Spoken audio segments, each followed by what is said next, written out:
উপর থেকে দেখলে সব কিছুই সুন্দর দেখায়। উপর থেকে দেখে আমরা অনেক কিছুর মায়ায় পড়ে যাই, কিন্তু ভিতর থেকে দেখলে বোঝা যায় এর ভিতরে কতটুকু অন্ধকার আর কতটুকু আলো আছে।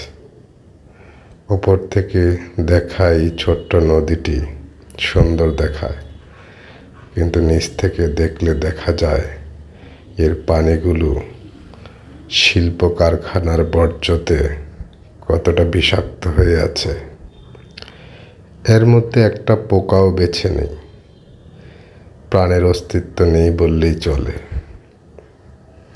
এই তো এভাবেই আমরা দেখি আর আমরা অনুভব করি আসল সত্য আমাদের অনেক সময় আড়ালেই থেকে যায়। তাই সব কিছু উপর থেকে যেমন দেখতে হয় তেমনি ভেতর থেকেও দেখতে হয়।